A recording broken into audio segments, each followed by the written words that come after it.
It's Tuesday. We got Jack back in the saddle with us, fresh off of his Monday Night Football trip to the Dawg Pound. We got Andy here to explain what the hell these Art Gobblers are. I won a Reignmakers pack on DraftKings on Saturday instead of cold hard cash. We'll open that. And of course, we'll do a few underdog drafts here on CTS.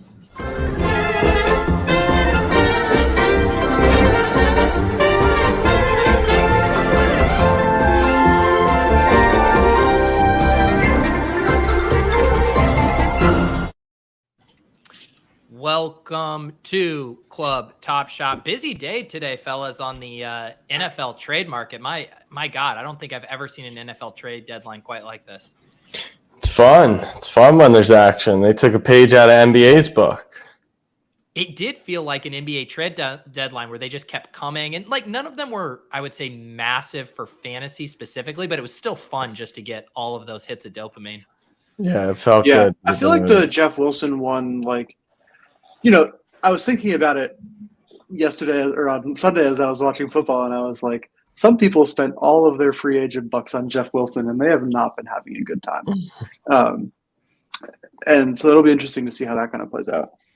I know. Talk about like a roller coaster because, yeah, you get those few games where it looks like he's the lead back on the Niners and CMC cucks him. But then kind of a new lease on life because, I mean, Mostert has definitely deserved to be the lead back there, but he's not necessarily the picture of health. And that offense is so good. And Mike McDaniel loves Jeff Wilson to where like he could easily just become a league winner for the second time again in Miami. I mean, we've been doing the show for how long? Like 18 months? Longer? Almost 2 years? Is it almost 2 years? No. Yeah, it was. Yeah, it was January of 2021. Yeah. So 23. Yeah. So 20 months, 22 months, 21 months, we'll call it. And it almost came to fruition. The Kareem Hunt to the Dolphins. I mean, we were so close. Like that was going to be the moment that I beat Schefter by 21 months. But they went with Jeff Wilson. Bad move. Yeah, that was that was when we were in Miami for the Underdog. It was the draft, the 2021 draft, and you had the that incredible moment with Schefter. I was shocked that he didn't get moved. That one seemed like it was going to happen. So I was in Cleveland, obviously, over the weekend and last night. My Lyft driver from the airport to the hotel on Sunday was Kareem Hunt's aunt. And she How do you verify this? So the way I'm going to verify it isn't going to be shared publicly. But let's just say the stuff that was coming out of her mouth, you would have to be a real sicko to not have been his aunt. And so she was like, yeah, he hates it. He hates the fancy. Like he's gone. I can't tell you where he's going, but and then last night during the game, it was like unclear. Like, are you just going to rest him and keep him healthy to trade? Or are you trying to, drive his trade value up? And it felt like the latter. Like it felt like they finally gave him the touches to show because he hadn't looked good to start the year. So I'm pretty shocked he wasn't traded. Now I'm like, maybe it wasn't his aunt. Maybe she was just some Cleveland psychopath. Well, and there was the thing at the very end of the game where they were blowing them out, and then Kareem Hunt was on the sideline with his helmet off, but Nick Chubb was still in the game. So it's like, wait, if they're still using Nick Chubb and Kareem Hunt has his helmet off, like clearly something is in the works here. Yeah, I'm shocked there. I'm not as shocked that Cooks didn't get traded. And I think did he have a somewhat cryptic tweet about the old GM too? Brandon Cooks, yeah. He had one of those wild tweets. Denny Carter has like the perfect he did this tweet in 2017. Typical QB tweet. Love my teammates. God is good. Running back tweet. Keep grinding. Tight end tweet. Derp. Wide receiver tweet. The enemy speaks kindly. It holds a knife. And this was like just exact copy pasta of this Brandon Cooks one here. Don't take a man's kindness for granted. Covered for the lies for too long. Those days are done. Cross the line with playing with my career. Arrow emoji. Amazing. So shout out Cooks. He stayed. Claypool got a second round pick. Kind of shocked by that. especially given that they traded away Roquan and Robert Quinn. That was an interesting move. I guess they want to see what Justin Fields is about. Chubb to the Dolphins. Everyone seems to be all in on the Fins.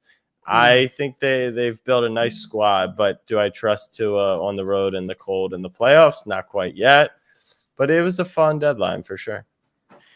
I think that's a good take on Tua. I think they're definitely a team that can win a game, get in a shootout, but it's hard to envision them winning at Arrowhead or Buffalo. Like that just seems too tall of a task. But that's the problem with the NFL and social media today is like he doesn't need to be at a place where he's going to go beat those guys on the road yet. Like that's a big jump. This franchise hasn't won a playoff game in 2 decades. Like it should be looked at as a success if they are the 5 seed, they go to Tennessee, beat Tannehill or Malik Willis. Like that would be a successful season. But now because they trade for Bradley Chubb, Dolphins fans are like Super Bowl or bust. It's like, guys, you literally have not won in the playoffs in 2 decades. Yeah, and I think it's impressive because a lot of the organization seemed like wanted to write off Tua and move on. And then you see Mike McDaniel, he's like, just let me give me one more weapon here and I'll make this thing work. And I guess that weapon just happens to be arguably the best wide receiver in the NFL right now. That guy. That guy's back. I didn't realize you were gone. Yeah, my lost a little internet connection there, but we'll see. It looked like you were just doing something important on your computer for a second. I was deep in thought. Jack, you also totally lost that one. You made ESPN sweating a Cade York kick here. Yes. So I took Browns money line, and so when Cade York's field goal got blocked, I guess they caught me on the Manning cast. Not very thrilled.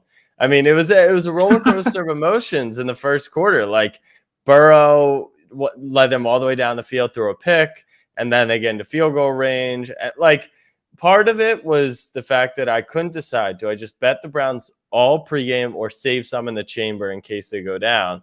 And so I was really hoping they went up early so that I didn't feel that regret. So that was pure emotion. Was that Casey in the Batman? Yeah, Casey was in the Batman fit. We had a good time. Andy, did you hit the suburbs of Connecticut for Halloween? Little trick or treat in there in the neighborhood? No, I actually went and had arepas last night. They were fucking awesome. Very good. Would recommend. Wait, what is that? Yeah, Ali's arepas. It's like a Venezuelan food. It's like a corn patty with different like meats and stuff in it. Super good. Definitely a fan. So did that, and then came home and did basically nothing. It was pretty nice. Ali's family lives relatively removed from their next house. Like, you can see their neighbor's house, but like it's not like it's a huge neighborhood, so they don't really get trick-or-treaters. Yeah. They're a little bit in the middle of nowhere. We only had our streets kind of off the beaten path a little bit too. We only had 2 trick-or-treaters, but it was the highlight of the evening here. Andy, there was another Halloween event last night. These Art Gobblers, it's the most hype I've seen for an NFT mint in what feels like months. Man, the whole Gobblers thing has been really funny because like not only is it really hyped, but also like a lot of Twitter is like seething at the idea of these things. Basically just because they were free to mint and it was like whitelist only. And so a lot of the people who got them were like Twitter influencer people and stuff like that. But like not just the like influencers on Twitter who like will shit post and like yell about NFTs all day, but like actual smart people who like are involved and understand how Gobblers work. And so like I was on the mint list because I helped co-author one of the papers for like what they did.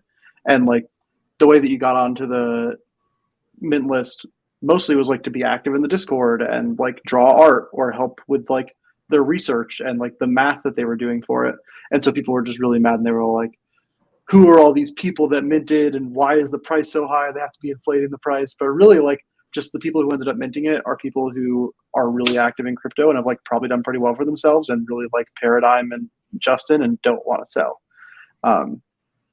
It was very funny, a lot of drama, but yeah, I'm super excited about what's going to play out. So like, it's pretty complicated. I'll pause there, but then I'm happy to get into kind of how the mechanism works and stuff. I think it's going to be like a really fun game over the next couple of months as it plays out. Well, I was going to say, Jack, was this on your radar at all, or is this the first you've heard the words Art Gobblers? Yeah, I was going to say, I've seen, this is my first time seeing them. First reaction, I like them. I like the art. The art's nice.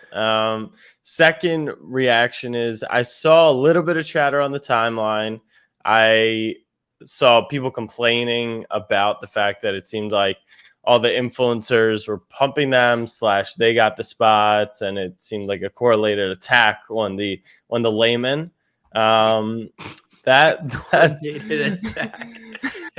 That's pretty much the extent. I mean, I've seen Art Gobblers be mentioned on the timeline a bunch. I saw 12 ETH today for the first time. Someone mentioned the floor price. I didn't know about the Rick and Morty stuff with Justin. But yeah, it sounds like it is funny. Like, it seems like everyone's just dying for any momentum, like, whatsoever.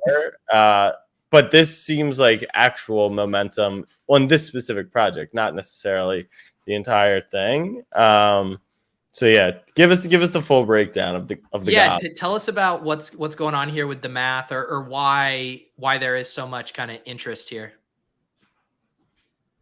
Yeah, so essentially the way that it works is Gobblers are like trying to be a decentralized experimental art factory is really like what their goal is. And so Art Gobblers consume pages, which are NFTs.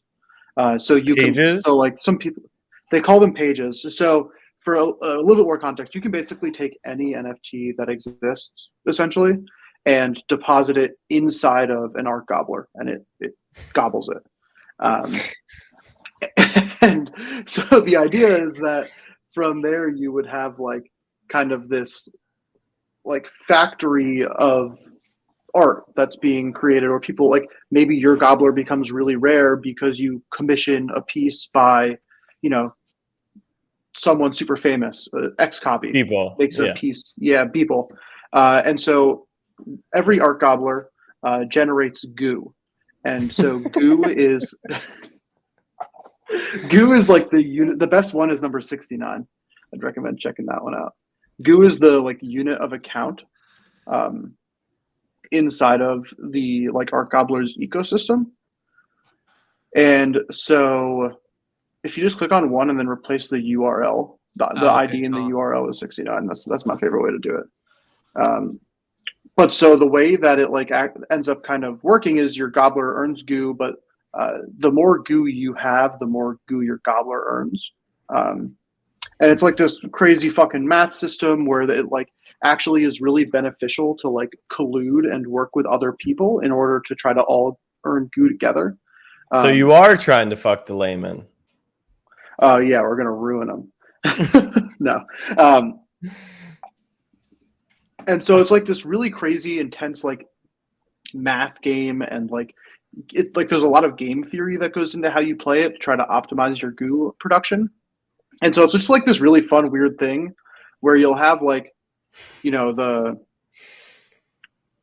art that is involved with it, where like it's this fun art collection thing, and like so you use the goo to mint more gobblers. And the gobblers are priced in a VRGDA, which is a variable rate gradual Dutch auction. And that's the paper that I helped with Paradigm with authoring. So you guys can tell them I'm doing a lot of really cool shit in my free time. And then so did you volunteer for this, or did they approach you? That happened organically. That was actually like early on. We were talking about actually like token issuances for Tessera, and that was just like it came up in conversation, and we kind of figured something out. We were like, oh, I think this is actually something. Let's like turn this into something more. Let's do some more research here. That's something that I think Paradigm is just like the fucking best at. If you're, you know, actively researching and doing stuff, they're the best. That's why they're the best as far as like VC investment firms.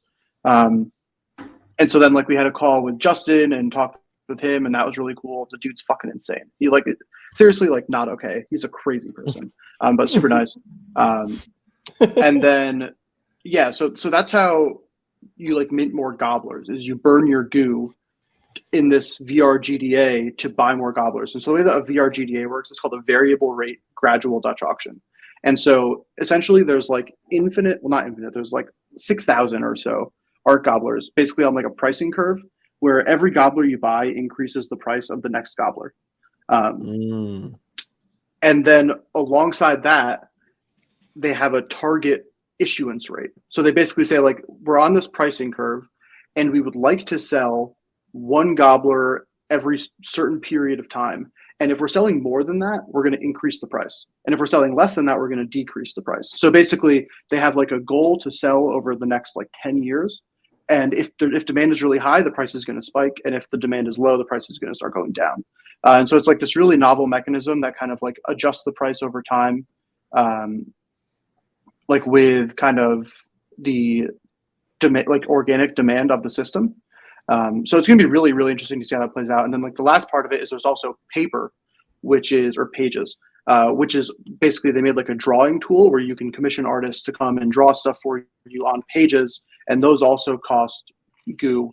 And then you can have your gobbler consume those and they like display inside of the NFT metadata. And it's like, it's going to be really cool. I'm super excited for it to play out. I think most people don't actually even understand what they are. And they're just like, why are people buying these things for so much money? But like the people who are on the mint list actually had to pay attention long enough to understand what's going on. And so like, I'm not selling this because it's really cool. So it's just like a very funny moment in time for crypto Twitter. So you have one? I have one. Yeah. All right, would you buy a second? Is this the 69 one you're talking about? I forgot that they had like an issue with the metadata and had to update. So it is not. Okay. I don't know what number the 69 one is actually then. What is yours? But it is really funny. What is my idea? 4936. It's not very good, to be honest. Oh, it looks like these rarity scores are still. Someone was asking in the chat, pricing curve or bonding curve? It's not really a bonding curve. It's more of a pricing curve. Okay. This one's pretty cool. I like it.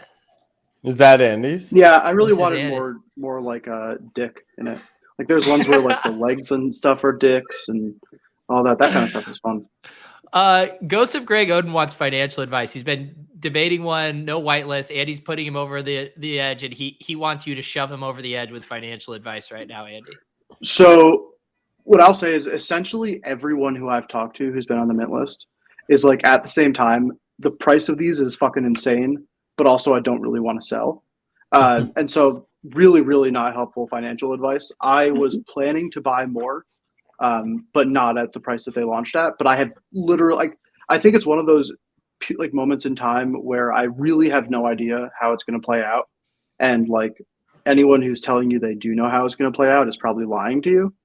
And so if you think it's interesting, if I had to guess at some point, you'll probably be able to sell it for more than it is right now. But I don't really know. If they drop, I know the floor is dropping a little bit. If it continues to drop, I will be buying more because I think it's going to be really fun. Would you rather have 10 dick gobblers or 1 CryptoPunk? That's not equal math either. That's more gobbler, like that's more USD value and more ETH value on the gobblers. But like, how do you think about those two?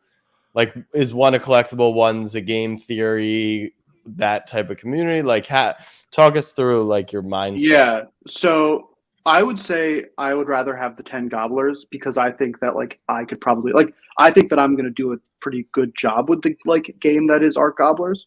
And so I would want to like bet on myself, so to speak, and have more kind of gobblers to fuck around with during the game. But so I think there's like kind of two things that could play out. And one is like it's this kind of fun thing and it happens for a little bit, but it doesn't like the kind of outside of just like gambling against each other in like the goo pricing curve, it doesn't really catch on any more than that. And in that case, I think they probably slowly fade out over time and they'll have a floor because they have, you know, Justin and Paradigm kind of as like creators and to a certain extent like backers. And so like they'll do fine. But I do think there's another world where they have created a lot of really novel mechanisms here, and like maybe enough so that people are like, you know what, this is really cool, and we're going to make more stuff like this, and it kind of kickstarts some new wave of like, how do you build an NFT project? What are the different things that you want to see in an NFT project? And in that case, I mean, it's really hard to say. I think like if there is actual organic and native demand for Art Gobblers as like a collection, I'm very, very bullish on the mechanisms that are created and kind of like what it could potentially mean. It's more just a question of whether or not there is that like organic demand for the collection itself. There's been so Chainface Arena, Wolf Game. Was there a third one that kind of had like a big game theory game component to it? I'm trying to think like, have any of the, is Wolf Game still like, has that been, obviously with price it hurts the game, but like I'm trying to think of, we've seen a couple things before, so I'm curious if you feel like this is differentiated. It's good that it's doing well in a bear market. Like I think it's the flash toy. Can it maintain? I think the biggest differentiator that this has is really just like, one, the quality of the game is really good, and like it's more than just a game. It also, like, I know a lot of very legitimate artists who have like talked to Paradigm and think it's a cool idea and are excited to make artwork, and so they have that going for them as well, where it's like, you know, not purely just like a degen game. It also, they really do want to make art and have people do cool stuff with art, and so like I think that definitely helps.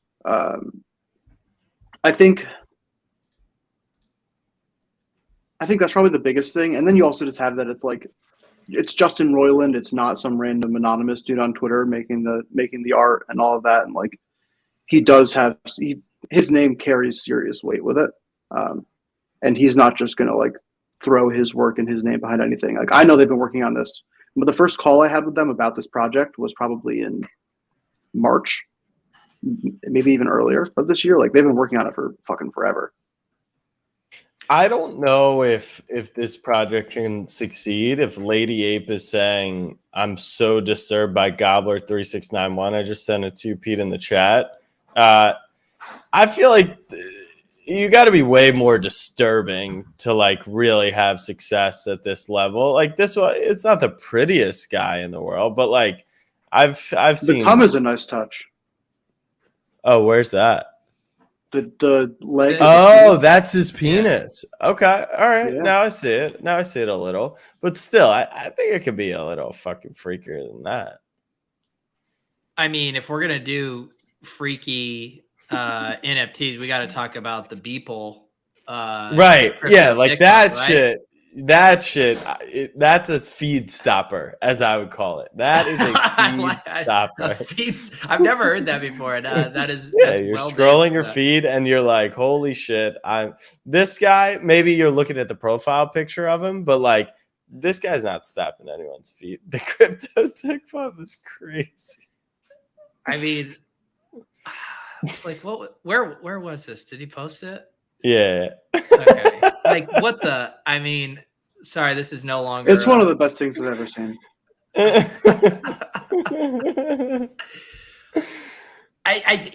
What's disturbing about it is just how real it looks. Yeah, you know, yeah. If it gross. was pixelated or whatever, any more cartoon, like it wouldn't have been a feed stopper. But it legitimately looks real. It looks like this could actually exist out in the wild. And just the proportions of it are. So what do you think the original model was? Like those forearms. It's actually a picture of me. This guy actually had to sit. That's why Andy's apartment is not done, because they're making a bed that can actually suffice his body type. Oh my god. Oh I mean, was Beeple not getting enough engagement on his post? was Beeple down bad? It was just like, I need to, like, you know how Jack, when sometimes you're having a lull in your engagement, yeah, you farm, you just need to go farming. It feels like Beeple needed to go farming here. That's peak farming. Jesus. I do want to about, you know how you're sometimes like walking around, you know, maybe you're downtown area or in a neighborhood and you can see people watching TV inside and you're like, oh, they're watching Fox News and stuff. I would love to imagine someone walking by David's house right now where he's casting Club Top Shot on his TV. It just sees the giant Beeple crypto dick butt. I apologize. It's too bad we weren't streaming last night. Have some kids walk up to trick or treat. Imagine that's your Halloween costume. Trick or treat, kids. Yeah. Oh my god. I tuned in for a good wholesome discussion of Roham's NBA collectibles, and I get that. The ultimate rug pull. We lure you in thinking you're gonna get Top Shot talk, and instead we show you like literal pornography. Wow. Greg, are you at Greg told me he was at the World Series. Greg, are you still at the World Series right now? Is that game going? Or is it over?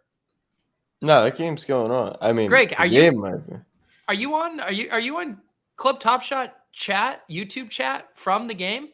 You need to confirm this for me.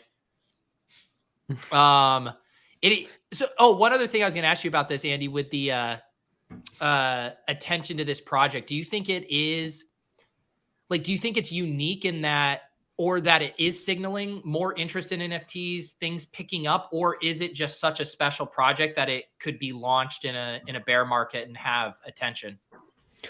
I think it might be a little bit unique in that sense. I'm not sure. Sorry. I feel like the people who are buying this, I don't think they're gonna like roll their profits into a CryptoPunk or something. Right. Yeah. Maybe a Moonbird, though. Oh, yeah, maybe a Moonbird. A lot of them Andy, are big. Do you still have yours, or did you dump yours? No, I sold mine. You sold it? Wow. Yeah. Why didn't you let me know? You don't have Whale Tracker on? What did you sell yours for? Where, what price did you Not that much, like 10 ETH or something. Okay. I think I'm riding this thing into the fucking ground.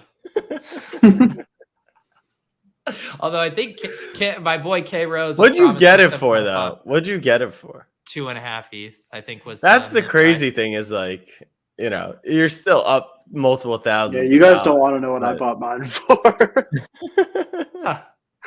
You're good though. Hey, Greg, how are you in the YouTube chat from the game? Wait. Pull up the Beeple. Pull up the Beeple. I want to see their reaction behind. Pull up the Beeple. All right, Greg. Okay, we got him on mute. Hang on. I want you to show everyone around you something, Greg. I want you to hang on one sec here. Hurry. I know you can't hear, but I want you to show this to everyone behind you. Everyone's cheering for the dick butt. Yeah, they love basically, as I can understand. Let's go, dick butts. He's like, all right, I gotta get the fuck out of here. He's like, all right. Well, Greg, thank you for tapping in there for a second. Glad we could bring that to the stadium. Yeah, I mean, Jack was trying to say how long this had been since we've been doing this show, and it truly is. I think if that moment right there, if you would have just shown me a screen grab of showing Greg the Beeple dick butt from a game, I would be like, what happened to this show? I think it would be fair to say. Greg, you back? What's up, Greg? We can hear you. He's locked in. He's dialed in. He's locked in. He's dialed in right now. This is going to be an epic rewatch for him off YouTube. Yeah.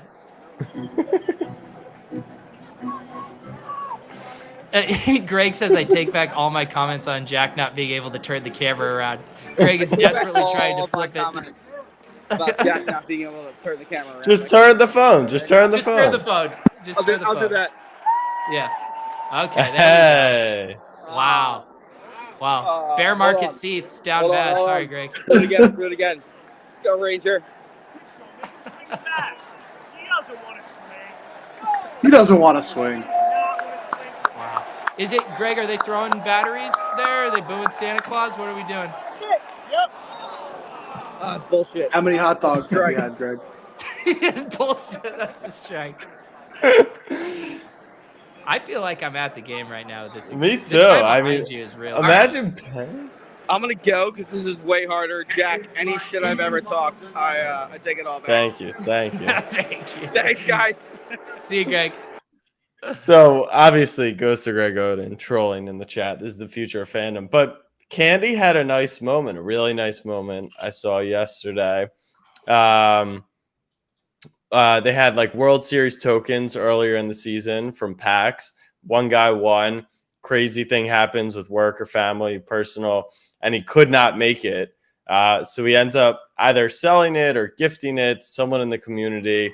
And he takes his wife, and they had just beaten cancer, and it was like this incredible moment. So shout out to Candy, because that was a cool moment, and it's nice to see even in this bear market that there's good moments. What I meant to ask you, Shout Jack, out. Oh, go ahead, Andy.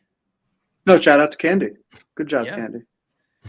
I was going to ask you, Jack, what have you been doing because you said part of your tour was sponsored by All Day. What have you been doing for All Day out there? Yeah, so we've just been creating some content. We're trying it on different platforms. More so just like an awareness play for the most part. And then we promoted a couple like pack drops and things like that. Now we're shifting over to Top Shot now that NBA season has started. So our first thing with them is actually tomorrow. Knicks play the Hawks. Trae Young is coming to town, since the playoffs. And the captains of the Knicks fandom group organized like a little pregame at a bar meetup. So we'll create some content with them. We'll do a takeover on the Top Shot IG story. We're just like, it's cool. Like they're letting us use our creative juices and start to play around. I think it's partially like, how do you make Top Shot fun again and not dependent on price? So what's your favorite Knicks moment? Compare these quarterbacks. And I think Mojo does a really, really good job. I mean, we see their creators are kind of like pushing after every tweet, right? You see the reply of like, here's how the market moved based on them getting traded or a touchdown. And so I think telling those stories, now they have one price, so that's easier. But just like comparing players and then using the moments as storytellers, I think is cool. So yeah, we're testing some just different stuff with them, but the all day stuff was generally a success. Are they doing any like activations at these games and stuff, or no? Not really. I'm trying to think if they've done anything in person. So they obviously did the NFL draft stuff, which was cool. But they haven't gotten out to the stadiums like Top Shot has. Yeah. Let's see here. Andy, are you still deep in the So Rare streets? How are the contests going? Yeah, I got crushed this past week. But no, it's been really fun. I'm trying to compete more in some of the higher end tournaments, and definitely it's definitely a little pricey. So still working on that, but we'll get there. Yeah. Overall, it's super fun though. I'm currently trying to get like a pretty rare like Giannis or Luka or something to kind of anchor some of these teams I've been building.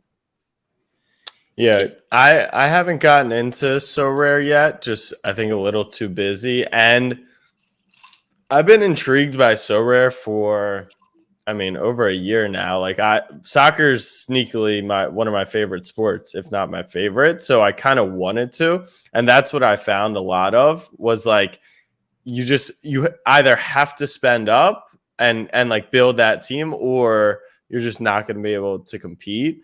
And soccer, I want to say, is a little more fluid. Like if you were to buy a Giannis or Luka, I'd feel pretty strongly that, you'd have those guys. It's a multi-year thing, right? Mm-hmm. Yeah. So the way that it works, like each year the new cards get better, but at least like you could still use them. So the way that it works is your cards earn experience based on the lineups that you play them in, and every year the cards of that year get an automatic. And so the way that experience works isn't totally clear to me. You can like read more about it. I'm too lazy. But you just like see on the card like, oh, they get like a 6-point boost or 6% boost on all their scores. And the rarity tiers are like baseline boosts. And then they get like an added on boost when you use them. And then every card of that year gets an automatic 5% boost.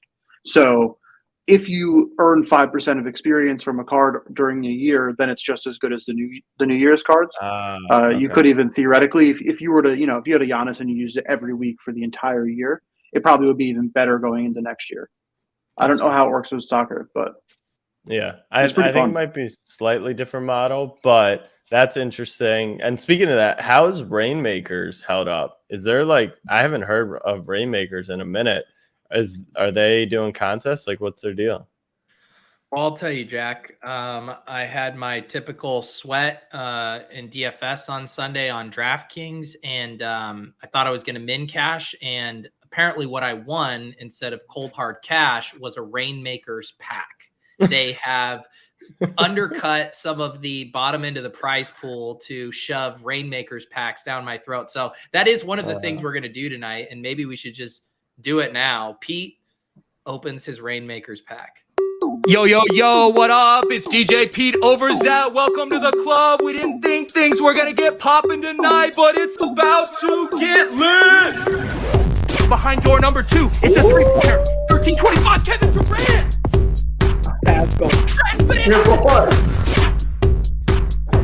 We're gonna get a LaMelo. We're gonna get a Luka. We're gonna get a LeBron. Quick reveal.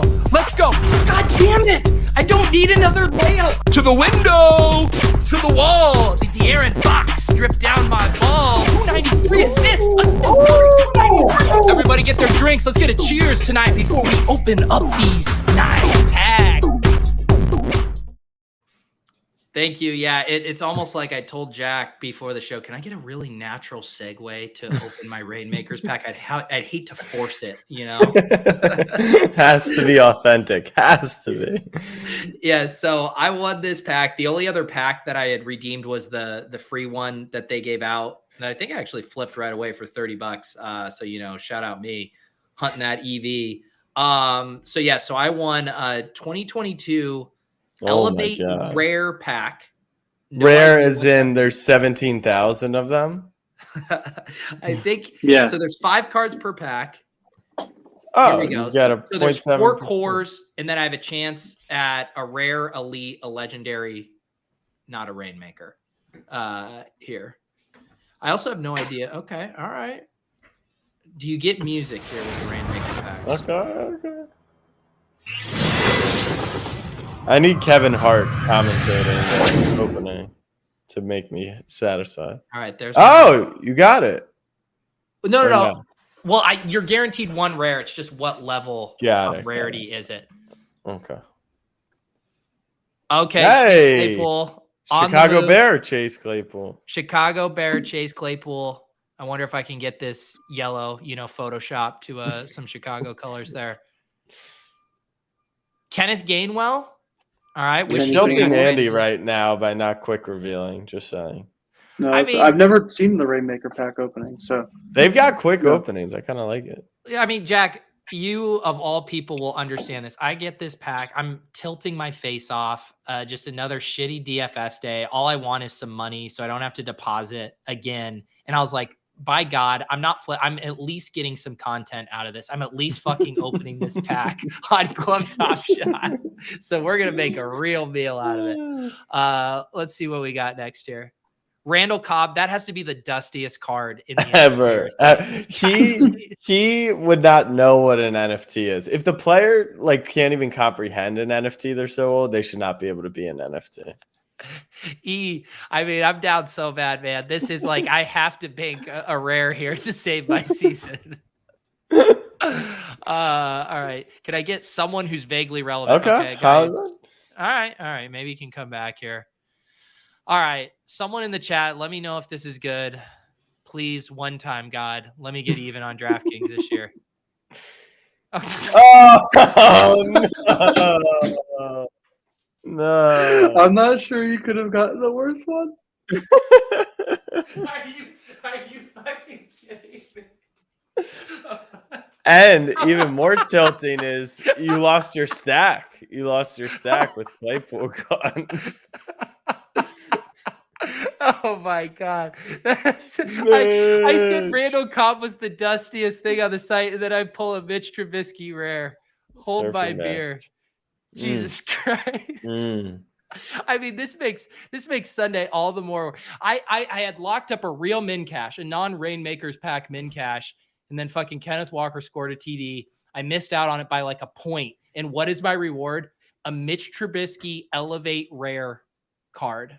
I mean, he loves titties though. He probably loves crypto dick butts as well. I mean, come on, Reignmakers, DraftKings, you guys can't pull a few strings here, a little influencer pack. You know, all of a sudden Peter gets real bullish on Reignmakers because he pulls a Josh Allen, you know, legendary. We couldn't hook that up. I mean, come on. I will say, shout out to you. You had a feed stopper on my TikTok today with your donkey mask. Did I get you to stop the feed there? Yes, I stopped the feed. I am laughing because I think I told you about this last year, but I do a little DraftKings like weekly thing with one of my buddies, and a bunch of people have no clue what they're doing for like solid money. Like it's like a free couple $1,000s by season's end.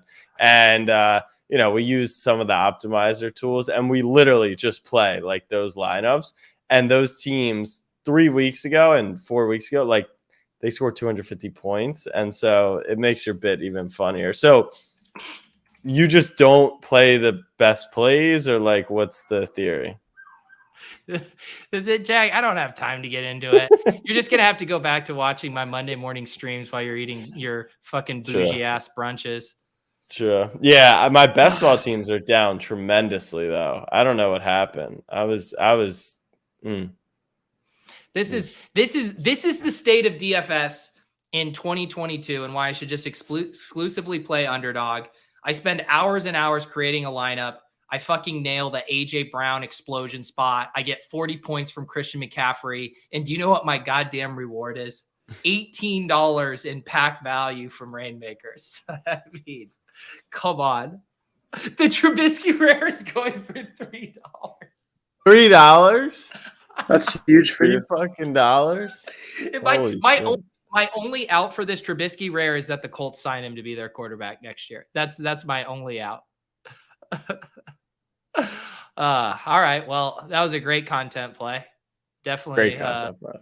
Yeah. Definitely, you got a clip out of that for sure. I definitely got a clip out of that. Are you winning? Are you shipping the Millie though on Underdog for regular season or no? The regular season Millie, no. I always kind of wanted to allow that for people who focused on winning the regular season. You know me, Jack. Gotcha. Week 17 is all that mattered. Yeah. 2 Millie kind of guy, you know? Yeah, no, like a Hines Boyd correlation. I saw that you were touting that all off season too. That was, you had to have that with Kyle Pitts, and yeah. You know, I keep doing that tweet structure, and it's entrapment, because every single time someone comes out of the woodwork to send me a screenshot of the specific correlation I happen to name, and then I call the cops on them. So just be careful. We're laying the traps. Andy, did you get to fire on Underdog last weekend? Are you still making a regular trip into the city? No, I wasn't able to this past weekend. I had a couple lineups. I was at a wedding in New York, so I was able to rip a few in the car and, you know, in between wedding stuff, but nothing too much. I had one lineup that looked pretty good. I had a lot of AJ Brown and yeah, I think I probably had like 10 or 12 drafts, and so in those I had a lot of AJ Brown and whatever the fuck the name of their quarterback is that I can't think of right now. Jalen Hurts stacks. And then I also had a lot of Tua and Tyreek and Waddle stacks, but my problem was my one AJ Brown team that was really good, I had Devonta Smith as well. And so that kind of screwed me. Gotcha. Yeah, I mean, the points were just so high scoring. I was just pulling up some of my battle royales from this weekend. Like, yeah, I had a Hurts, AJ Brown, Tony Pollard, and it's just like you still have 3 guys that aren't also putting up 30 points, and you're just you're just done. Yeah. I think let me see what my best one was. I had a couple. I definitely lost money this week, but I had a couple that were still pretty good. Clip that. I mean, if that isn't the theme of the fucking world. What's that? I think I lost money this week. Yeah, well, I'm still up on the season just because of almost winning that tournament a couple weeks ago. And so no deposit king for me anytime soon, which is nice. Yeah, that is the nice thing. You win one or finish top 5 or 10 in one of those big ones, and you can free roll the rest of the season more or less. Yeah. So like I had a lot of my focus was like my team that did the best was like Hurts, Kamara, Hill, Moore, Ayuk, and Goddard. And I had a couple teams kind of in that general area. Nice. But each one got like screwed by someone. I had a lot of Kamara. Paul's wondering, are you playing the NBA daily ones, or will you when you're back in once I'm back, I definitely will. I don't think they're as fun. I think Underdog needs to figure out what to do about NBA. I don't think that their product there is as good, to be honest. I think that having all the players be flexes really reduces the kind of like fun game theory that goes into it. I think there's a lot of like positional scarcity that's really exciting about Underdog when you're doing the drafts. And when everyone's a flex and you can just kind of go by best player on the board every single time, it's significantly less fun. Yeah, I agree with that. Like I haven't done a ton of the NBA ones, but the positional stuff just isn't quite as interesting. I wonder if there is a way to fix that. But I don't know. But Clay's still been firing. Yeah. It's definitely still fun, but I feel like for that, I'm having more fun with like the So Rare NBA, and just like ripping off like FanDuel same game parlays and stuff as opposed to the Underdog. Yeah. Max, does NBL ever plan on coming back? Last we heard from NBL, I believe he said he now plays tennis on Tuesday nights. So NBL's priorities are tennis, arguing about Top Shot on Twitter, and then somewhere down I'm talking about Top Shot. We've asked him. We've asked him multiple times. We told him he's got all these hot takes. Come get him off his chest on the show. But yeah, like we have to book him as a fucking guest nowadays. Yeah. And who knows what Jennings is doing? We haven't heard from Jennings in a while either. I'm sure he's playing pickleball. You know, he's playing pickleball. Every goddamn day, it's just another pickleball news drop. Rovell's tweeting about pickleball. Rovell's talking about like pickleball players who got signed now. It's just like, Jesus, Rovell, like let it go. I mean, aren't you gonna have to play pickleball since Jamar Chase is #built different? This is looking to be the case. It's going to be very close. I said if he's back in 4 weeks, was basically a bet on. It seemed like he was going to be placed on IR. Now he's not going to be placed on IR. This is what's going to make this really difficult. Is I'm going to be a dad here in about a month, so this is going to line up really closely with this Jamar Chase thing. And I just don't know how well it would go over with Lauren. Of like, yeah, I know we need to be ready to go to the hospital at any minute now, but I need to go pay off a bet, a negative free roll I did online, and I have to go play pickleball right now. She doesn't understand it's a content play. I can't believe I should have said 2 weeks. I was down so bad. I drafted a shit ton of Jamar Chase, probably my favorite player in the NFL. And I just was trying to will him back. And now like, I'm going to be so tilted if it's middle Jack. Like if he comes back in 3.5 weeks or something like that, that's not the spirit of the bet, but I'm a man of my word and I'll go play this fucking stupid sport for 5 minutes. Yeah, you guys are gonna have to figure that out. The club's paternity policy is it's very strong. But I don't know, maybe a little Jack guest hosting. Maybe you can coax. What if we coax NBL out of retirement to do a 1-hour monologue about Top Shot? I mean, I would tune in. I would be there. Just give him the keys to the castle. Yeah. Oh no. What is this? Clay says you're not going to like this upcoming announcement we have for KOD. Are you telling me pickleball's coming to the metaverse, Clay? Is that what you're trying to tell me right now? Oh, Jesus.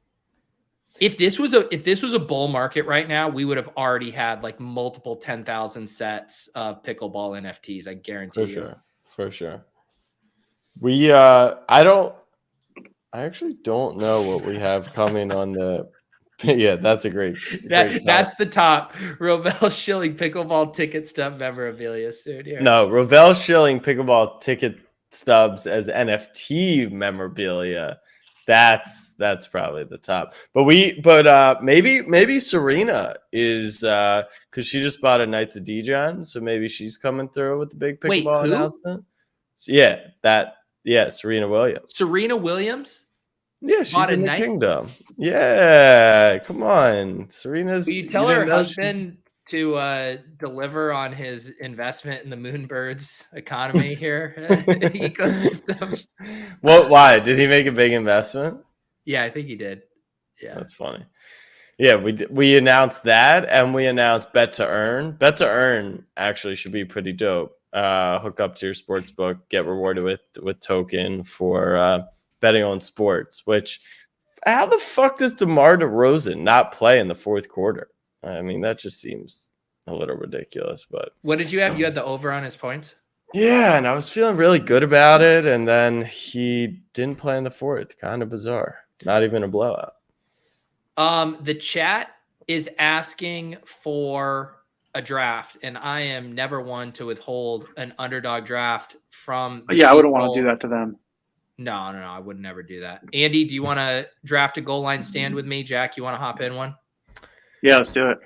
Yeah, it's been a minute. The Goose says, how long is the leave, Pete? I got 3 months paid. Well, I'm my own boss, the Goose, so I have to decide how long I'm going to be out. I'm definitely going to take a couple of weeks off, and then we will reassess.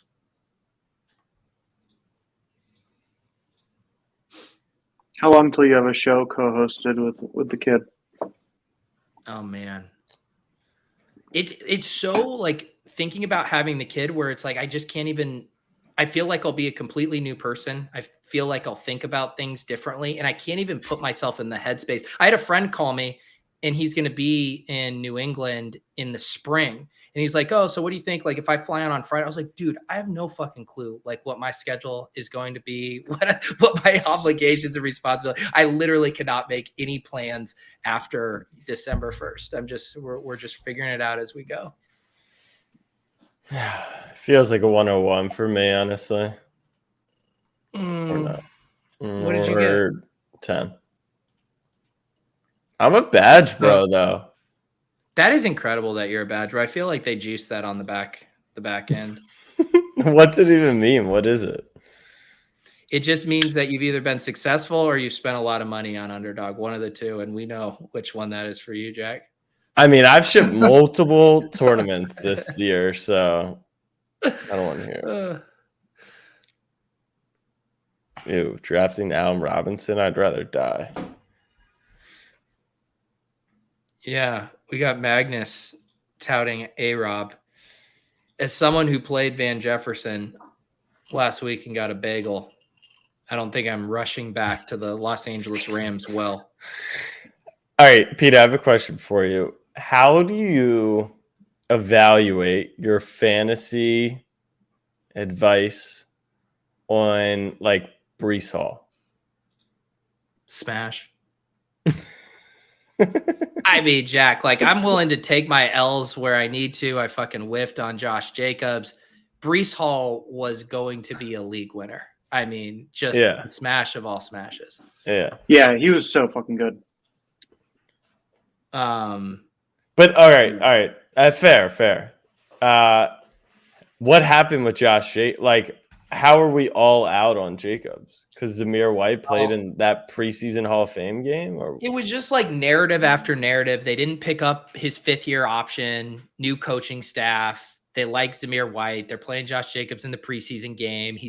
And honestly, what happened in that game against the Saints on Sunday was like part of the reason you worry about Josh Jacobs, where it's like if the team's not doing well and they take him off the field, and then what happens? So, I mean, he's still a smash. He's already delivered on his ADP, but yeah, that was a whiff. I think I'm toast for BBM 3. My teams just aren't looking too hot. But the Mastiff, I'm in first in my little pod right now. You're first in the Mastiff? Yeah, yeah. But my team's kind of cooked because I had Penny and Brees Hall. But I had Pollard. Oh, I have Hines, Jamal Williams. That's it. I only have Do we three think maybe Pollard can actually get a couple more snaps now? No. Did you see the Jerry Jones was quotes? like, we ride with Zeke. Dude, that was tilting me so much because Cooper Rush, he's like playing it up that there's all this drama. He's like, Cooper Rush, Dak Prescott, QB controversy. And then with fucking Pollard, he's like, no. All right, I haven't looked at this slate closely at all. Me either. I mean, you want to just see what the quarterbacks are? Like, what good quarterbacks? Like, that always helps me a little bit. Do you want to take Waddle here and see if Tua falls to us? Yeah, I feel like it doesn't hurt. Worst case, you have just a Singleton Waddle. I mean, this offense is so good right now, and Chicago's now been playing in a couple shootout games lately. I feel like this game could be fairly hot. We could also, if we miss out, we could also set up a backdoor thing with Fields as well. Yeah, I mean, Fields is getting so many points now from run. Now that they're like, oh, wait, he's really fast. Yeah. It's crazy. It's crazy how that helps. Playing to your player strengths. Yeah, no, that is a nuts concept.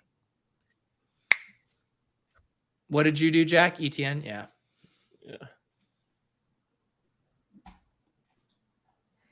Who do they play? Vegas? Yeah. Josh Allen 101. I still never think it's right taking the quarterbacks over Reek and Jefferson, Diggs, Cup. I guess with Cup's injury, it's a little tougher. Yeah. Sounds like he's going to be okay. There is definitely more positional scarcity with quarterback, though, in like a 12-person as opposed to a 6. Like, you scroll down to, like, someone's going to be drafting Trevor Lawrence this week. And it's like having Josh Allen over Trevor Lawrence is a very serious advantage. Yeah. What's he going to be, Jack? Why is T still here? Oh, fuck me. I'm an idiot. God. What? I wanted Amon-Ra. Should we just lock up our stack, Andy? Or do you want to play later? I think you got to take Amon-Ra. You got to take Amon-Ra. He's going to get 400 targets. This is nothing changed for Amon-Ra with this trade, Jack. No? I don't feel too strongly either way. I think Fields is the more fun one. I'm down to go something else and try to get cute with Fields. All right, you want to do Amon-Ra for Jack? Sure, for Jack. Just for Jack. I think I'm Venmoing you $7 so I get my proper equity. Amon-Ra is a good pick here, but I just think this take that like he's getting a target boost because Hawkinson was not stealing any targets from Amon-Ra. I thought that was like a thing though. Last year he was out and that was like when he went crazy. Now, maybe not perfect correlation, but wasn't that kind of the I'm sorry. Thank you, Max, for keeping us updated. Right? Wasn't that what happened? Their entire offense was wiped out. But I think that was like isn't that the situation? No, I mean Amon-Ra was a rookie who hadn't been used yet through like 12 weeks. This year he comes into the season as the alpha. Whenever Amon-Ra is on the field and healthy, he's the first read in the offense. They had barely been featuring Hawkinson. Hawkinson had the one game against the Seahawks when everyone was out where he went nuts. I just don't think Hawk has any say on Amon-Ra's target share. All right. Who was the worst first-round pick in BPM? The worst first-round pick? I mean, Jonathan Taylor at I was going to say 1 or 1-2 is really bad. And why did I would say he's going back into round 1. That's how ignoring injuries. Yeah. No, but that's part of it. I think injuries are part of it. Well, I think there's worse in like people just really miscalculated how good they would be. And then there's bad, like they tore an ACL. Like tearing ACL is just like a given risk with any player, and that'll happen. Whereas like with Jonathan Taylor, it's like, oh yeah, another year, Matt Ryan's going to be great. Jonathan Taylor is going to run for 2,000 yards. So you fucking losers were trolling me, my QB rankings, and I said that guy sucks. I bet on the Falcons every week. Jack, we've already given you your credit for being bearish on Matt Ryan. It's time to move on. Thank you. Sorry. It's a bear market. You have to celebrate your wins more than often. Yeah. It's hard. I mean, if you include Najee, he's obviously the worst second round pick, but he was kind of going more early second for most of the latter part of drafting season. Pitts is the worst third round pick. I mean, Pitts was going in the second by the end of BBM. Okay, so he's the worst second round pick. Allen Robinson, the worst, whatever the fuck I was drafting him in pick. Yeah, he was. Elijah Moore is fourth. Well, he's in like. Yeah, he's in similar territory like Elijah Moore and stuff. Or I guess Elijah Moore was like, what, 7th or 8th? I will say another guy that could be trending that I think could honestly eclipse JT. Like, if JT were to get healthy and the Raiders stay a dumpster fire, like Devonta Adams could be the first-round bust. Really? Has he been that bad? I know he's had like some down weeks. He's had like one big game. Because that's the other thing of how I measure like first-round picks is it's not just – you don't want they have to like smash. Consistency. Yeah. You want guys who have the capability to put up 30-point weeks. Yeah. All right, what are we looking at here, Pete? The craziest. Go ahead, take your picks. So the question is, can we get away? It might be. Do you think it's gambling too much on if we sit on Fields here? We might. I think it might be, and I don't feel like there's like this crazy drop off. What I'm seeing, at least right now, doesn't feel like the drop off on the other positional players is like that intense. I agree. Like if there was some smash pick for us there, I think we could kick it down the can further. But I don't. And so with Fields, do you think we even take Bears wide receiver? I think so. I mean, the fuck took Burrow? Oh, you had to get his Joe Burrow, Joe Mixon. God, are you kidding me? What the heck? You can get Trevor Lawrence in a few. Relax. No, I don't want Trevor Lawrence. I want Romeo Doubs. Sorry, Ricky. The Deposit Kingdom's biggest and most self-hating Raiders fan, Ricky Beers. What was I going to say, Andy? I think if I'm down to take Mooney, but I don't think it's mandatory. I think I'd also be down to take Khalil Herbert with the last pick too. Yeah, I've been like trying to think through, like I was thinking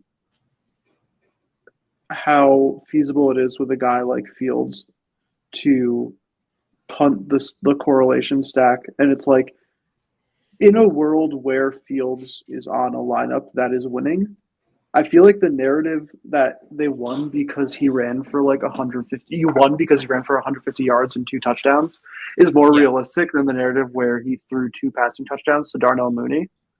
And like you have a better chance of just like picking 3 or 4 positional players who can like put up points kind of regardless of who their QB is. Right. No, I agree with that. I don't think we have to force it. And we also have some other like game stack options. Like I think we wait on tight end because Gesicki should be there. If we did end up wanting to stack Fields with Kmet, I think that'd be fine. He had a touchdown last week. So I think we're probably looking at running back or wide receiver here. Yeah. I don't even mind. So they ship Edmonds out. Who knows if Jeff Wilson will be fully integrated in this offense. If we do want to just load up on this game, Mostert's probably not a bad pick. Yeah, I don't hate Mostert here. I wish there was a better wide receiver. It got thinned out real quick. Yeah, I actually maybe this is the homer in me, but I think Jacoby Myers is a bad pick. Myers has been good. What do you want to do, Mostert or Myers? I'm down to go Mostert. Yeah.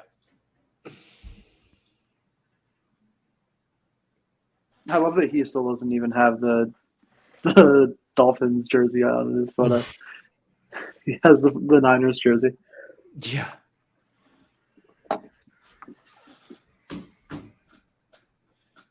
Magnus, have you been watching the Bears? Have you watched Justin Fields these past 2 weeks? And as they are a very fun offense these days. I wish. I think Claypool's he's probably going to play. You see all these wide receivers on their first. I don't want the Robbie Anderson experience. I actually think Robbie Anderson played more snaps. I need to fact check this in his first game against the Saints on that Thursday night on the short week than he did last week. They just didn't use him at all. I think he had 7 snaps last week. Hopkins. Too good. Too good. What did you do, Jack? You did. Okay. I like the Dobbs-Rogers stack. I grabbed both of those guys in an underdog pick 'em here versus the Lions. No, I hate it. Rogers sucks. Go back to the drawing board with your takes, Magnus. Fields is not even close to awful. He's been given 0 help in his. You think he's okay? You think he's okay? Yeah.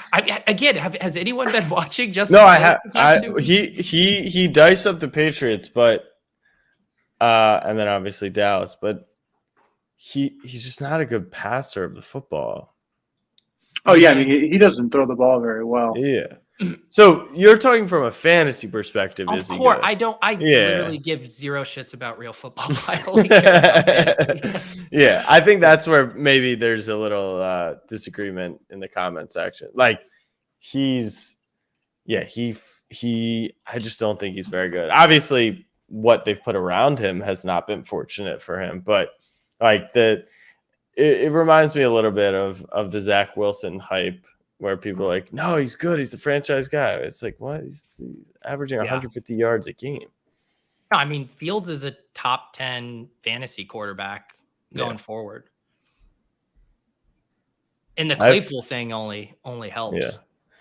I have Fields, Hurts, and Malik Willis in my Dynasty League. It's kind of nice. Although Malik Willis, I think, had like 4 fantasy points on Sunday.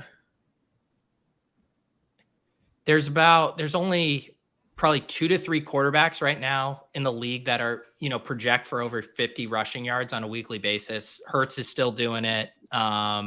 Hurts is down to 40. Hurts is down to 40. 40 average rush yards a game? Like his prop. Oh, yeah. I saw that on Underdog too. And the thing is, he would probably crush that if any team ever hung in the game with him. Right. Yeah. But yeah, it's an absolute cheat code for Justin Fields. 50 plus rushing yards a game is almost just in his back pocket now. Yeah.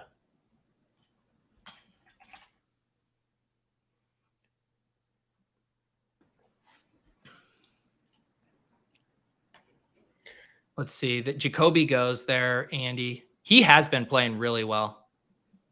Yeah. And he's just the outlet guy on that team. And now Devontae Parker went out. Their wide receiver core is just really weak outside of him, I feel like, in general. Can you take 2 players from the same team, like wide receiver, tight end? Yeah. So you're ripping a lot of these drafts, aren't you, Jack? No, I know you can do it. I'm saying, would that be strategic to get like Tunyon here, or is that dumb? So I think in the 12 person, the stacking even more viable because the player pool gets thinned out quicker.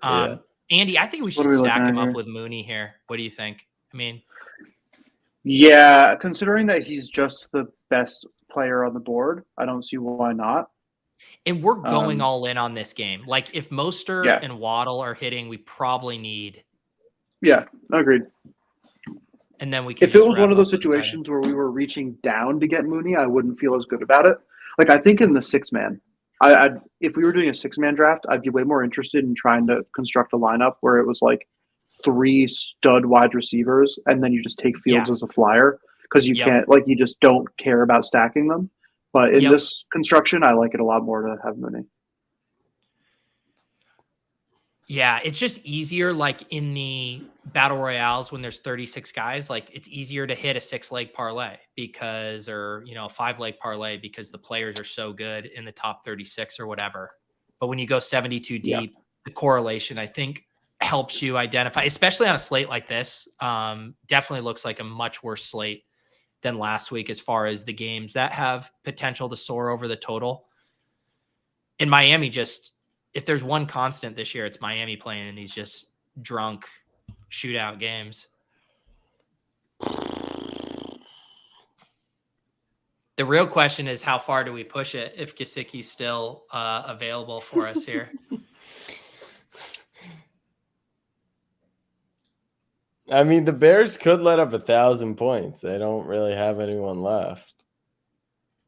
And Miami's defense has been shaky.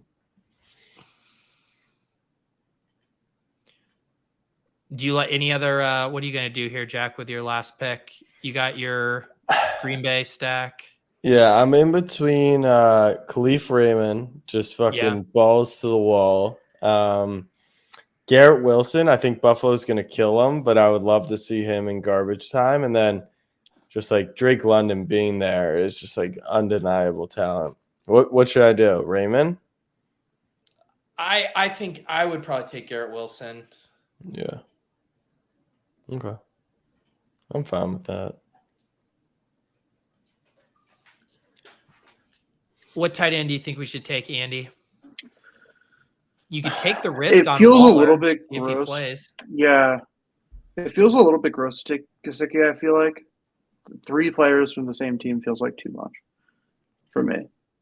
Yeah.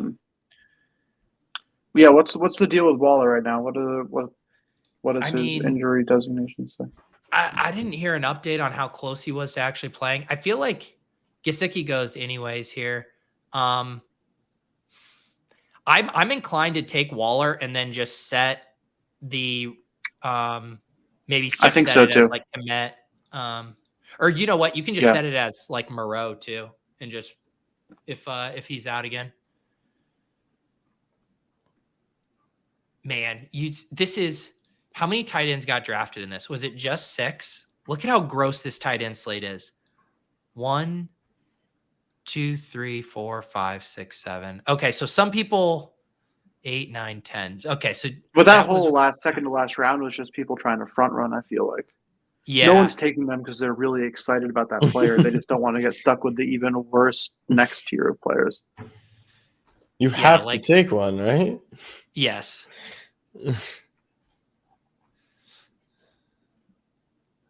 Should I buy my Lamar Jackson legendary moment from Underdog Specialist? I feel like that's fitting. What do you mean Underdog Specialist? Oh, that's the seller. Yeah. I think so.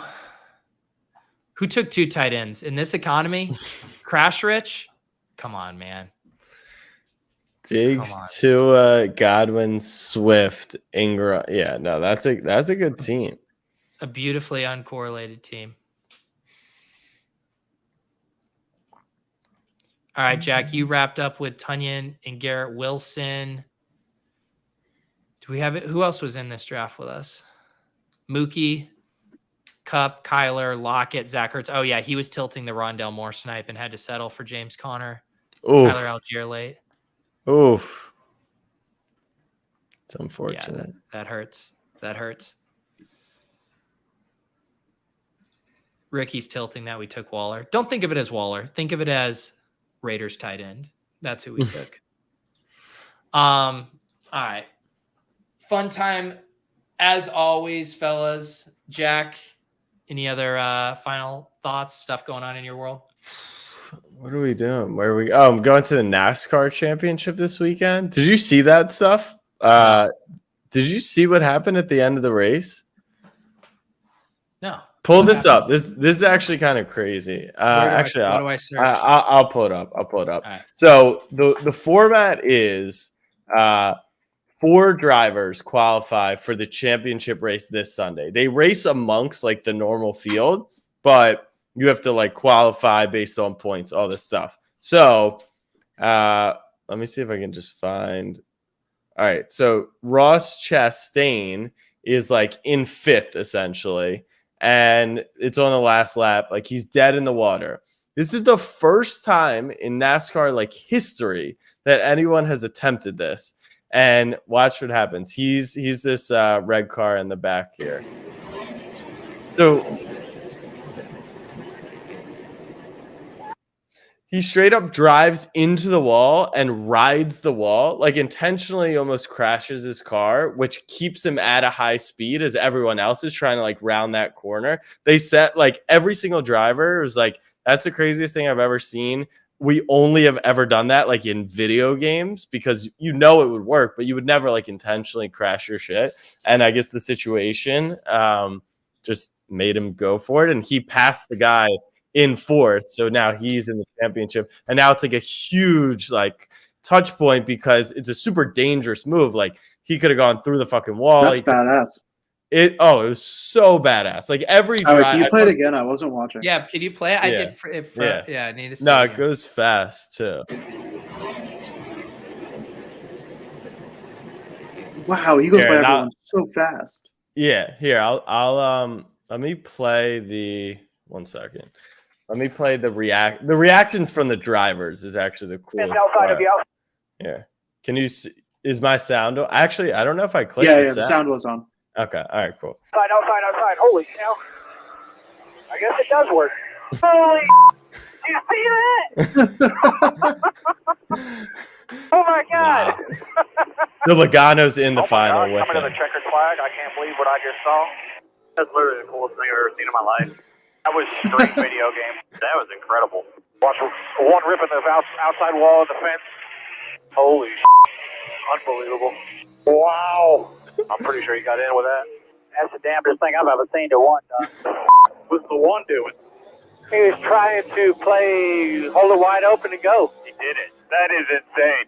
Like when you can shock an entire sport, like you clearly did something. So that's really cool.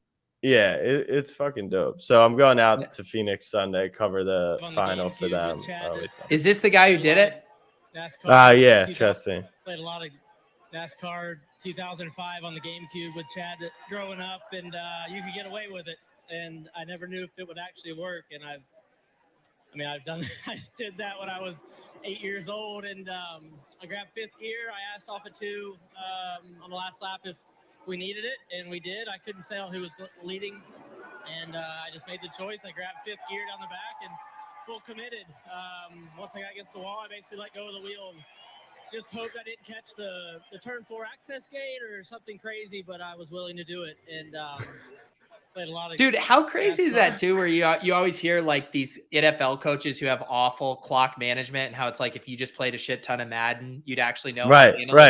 And then this guy crediting because again, I played NASCAR. All of the drivers, like literally, are like, I've only seen that in a video game, dude. It was crazy. He let go of the steering wheel and just rode it. That's the other, nice. I guess, what I'm confused about is, doesn't that seem like something you would maybe like test out or try in practice runs? Everyone acted like no one's ever tried this before. Because like it wrecks your car. Like it's a dangerous act that intentionally wrecks your car. And so in what scenario are you realistically going to do that for, right? Like, yeah, that's probably a multi-million-dollar move that he made. Obviously to get into the championship, it's worth it, but it's an expensive test for sure.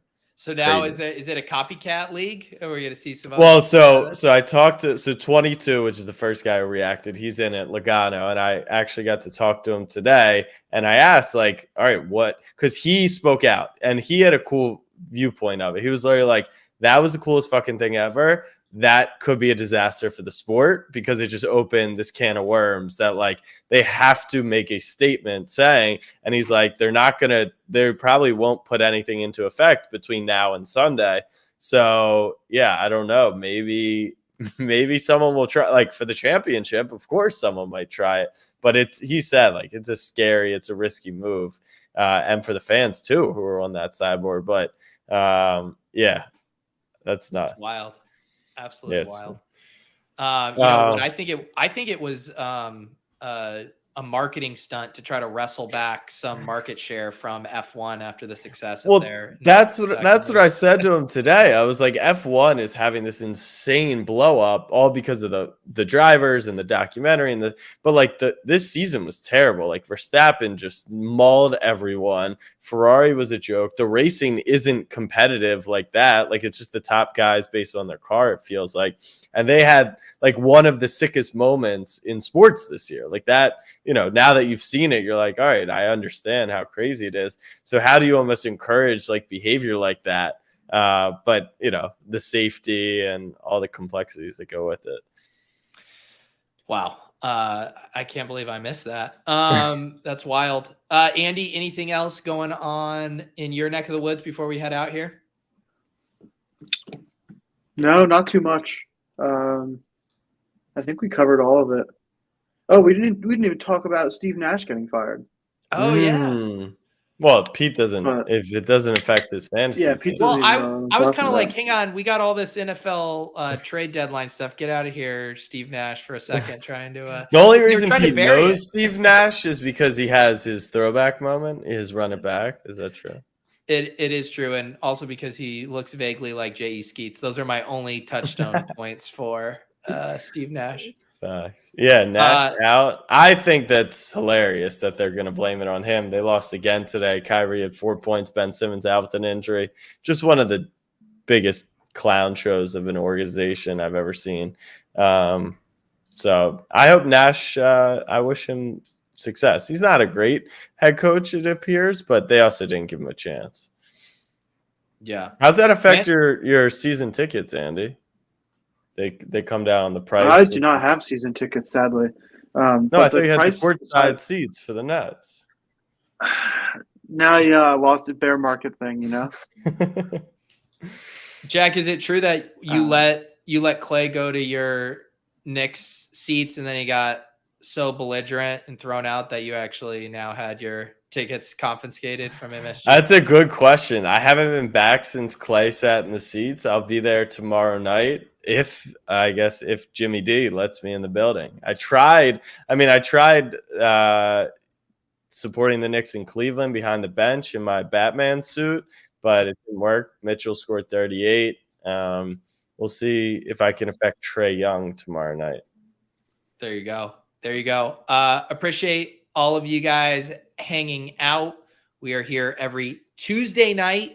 Maybe we'll get NBL and Jennings back in the saddle one of these days. Come hang out in the Underdog streets with us. We'll be firing drafts. Come hang out in the Deposit Kingdom Discord. For Jack, for Andy, I'm Pete. I apologize for that dick butt showing tonight.